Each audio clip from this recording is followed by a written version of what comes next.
Hi there. Welcome to this Birkbeck Futures bite-sized career session. My name is Anna and I'm a career coach with Birkbeck Futures. In this session, we'll be looking at emotional intelligence and your career success.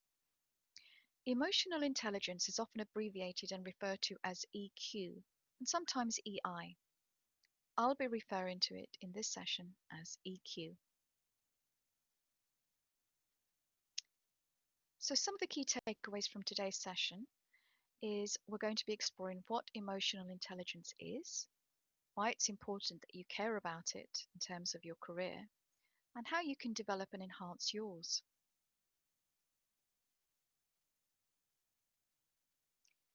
The original research behind it was done by Professors Peter Salovey and John D. Mayer back in 1990, and then the concept was further developed and brought into the public eye by Daniel Goleman, who published a book in 1995 called Emotional Intelligence: Why It Can Matter More Than IQ.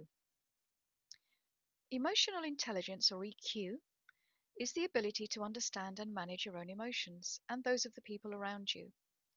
People with a high degree of emotional intelligence, emotional literacy, know exactly what they're feeling, what their emotions mean, and how these emotions can affect other people and help them choose an appropriate response.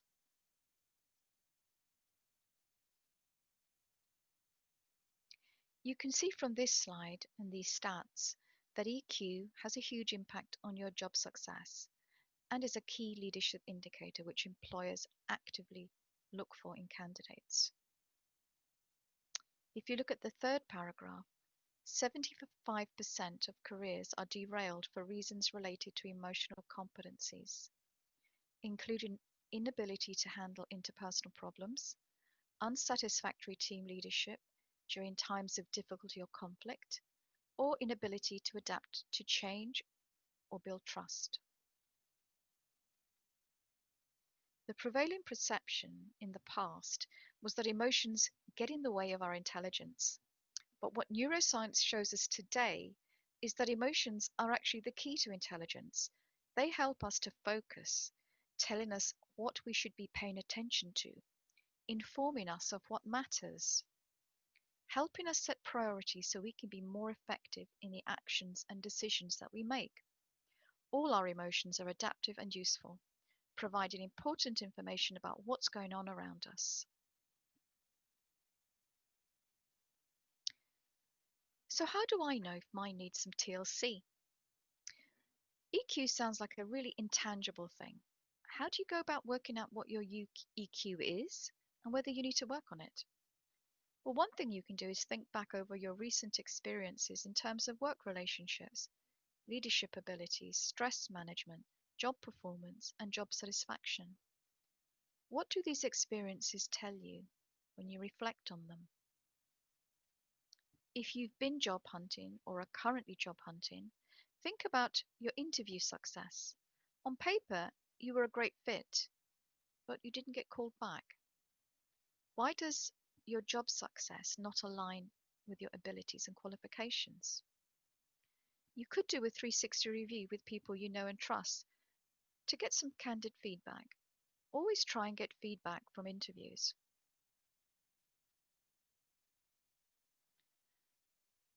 These are the basic components of emotional intelligence: self-awareness, self-regulation, empathy, social skills, and self-motivation. To be effective, leaders need to have a solid understanding of how their emotions and actions affect those around them. So it is essential that you invest the time to work on these aspects of your EQ because it will help open doors which may be currently closed to you. You can start right now by assessing yourself against these 5 generally accepted basic components of EQ, which all blend and impact one another. Self-awareness. Being self-aware means knowing how you're feeling and how your emotions and your actions can affect those around you. This is especially important when you find yourself in any kind of leadership role where you must be really clear about what your strengths and weaknesses are. Self-regulation. Do you want to be in charge of where and how you channel your emotions? Or do you want your emotions to decide for themselves how they will be expressed?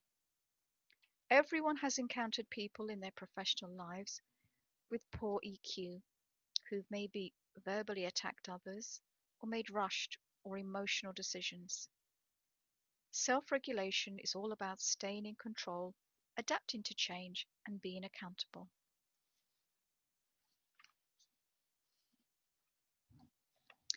Empathy. For leaders, having empathy is critical to managing a successful team or organization, and also for getting people to buy into your vision and follow you. Social skills.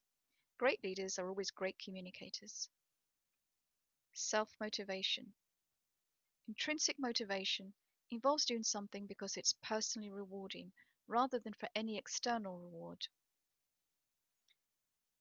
People who are motivated have a growth mindset and always look to improve. So you can clearly see how people with high EQ have increased career chances.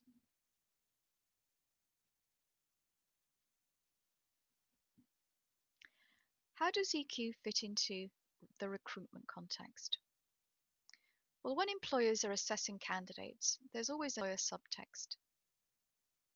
Do they have the capability, that is, the knowledge and skills to complete the tasks? Do they have the chemistry, ability to connect and perform well with other people, other teams? Do they have the capacity? Do they have the ability to adapt to changing circumstances and have a problem-solving mindset? People who have a high emotional intelligence have all these things. Some people are naturally emotionally intelligent. They're born that way, it's downloaded into their DNA and personality. And some people aren't. But don't worry if you're not born emotionally intelligent. It's something you can develop like a muscle. Brain plasticity, also known as neuroplasticity, is a term that refers to the brain's ability to change and adapt as a result of our experiences. So here are some tips you can use to improve your EQ. So how do you go about improving your self-awareness? You can be more reflective. You can keep a journal. Spend a couple of minutes each day jotting down your thoughts. This can be written, audio, or video. You can work on your emotional literacy. Try to identify and name feelings that you feel, why you're feeling that certain emotion, and how you can respond appropriately. How do you go about improving your ability to self-regulate? You can slow down. When you experience anger or other strong emotions, slow down to examine why. What's behind it? In most situations, you have some agency over how you respond. It's said that when an emotional trigger hits you, then there is a 90-second window when the chemical component of the strong emotion dissipates and your automatic response is over. You can then decide to uptalk or downtalk yourself. Neuroscientist Jill Bolte Taylor talks about this in her 2008 TED Talk, My Stroke of Insight. Practicing mindfulness and being calm is one way you can build your EQ. The next time you're in a challenging situation, be aware of how you act. Our emotions are neither good nor bad, they just are. And being emotionally intelligent is not about repressing emotions, as this just gets expressed somatically as body damage and stress. Practicing mindfulness is what can support you to create a state of emotional flow and management that really allows you to avoid creating or making worse unwanted emotions. Mindfulness can give you room to breathe, allowing you to step back and look at the big picture, reset, and manage your emotions. So, by pausing, evaluating, and responding rather than reacting on autopilot, we can make better and more meaningful decisions.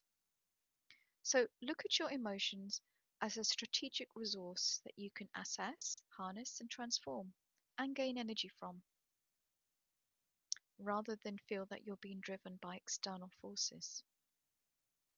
How do you go about improving your empathy? Well, you can practice putting yourself in someone else's position and seeing things from different perspectives. You can pay attention to non-verbal cues, pay attention to someone's body language, pitch, tone. As a leader, this can help you really cut through noise and allow you to explore further and respond to people's feelings appropriately. How do you go about improving your social skills? Well, you can learn more about conflict resolution. You can learn about negotiation and persuasion skills. You can put yourself in situations where you meet people that you might not normally meet. Improve your communication skills. How well do you really communicate? You may think you have great active listening skills, but when you listen, do you listen to respond or do you listen to hear the other person? How can you improve your self-motivation? Identify your intrinsic motivation. Why are you doing the job or why are you in the career that you're in? What motivates you? What drives you? Focus on what gives you energy. You can adopt an optimistic mindset and try and pull something positive from a situation, like an important lesson learned. You can develop a growth mindset and not just rest on your laurels.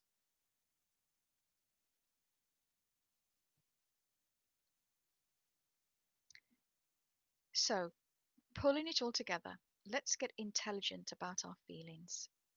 Let's see them, image them, and understand them. We are emotional beings, and our emotional transmitters are always on. We are always sending emotional signals every day. Do you know what signals you're sending? Could you name 3 things that you're feeling right now?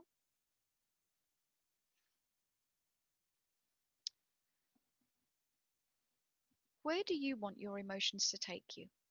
Are the choices you're making right now emotionally intelligent choices, which move you intentionally closer to your career goals, or do they move you away from them? If you're interested in accessing more resources on this topic, you'll find them on the Careers Portal, which you can access via your My Birkbeck profile.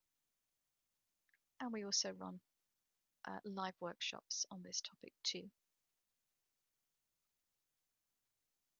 So, I'm going to leave you with some final thoughts, some interesting quotes which I found, which reflect aspects of EQ. And I'm also going to give you a mini challenge. What are you going to do today to start building and enhancing your EQ? The ball is in your court.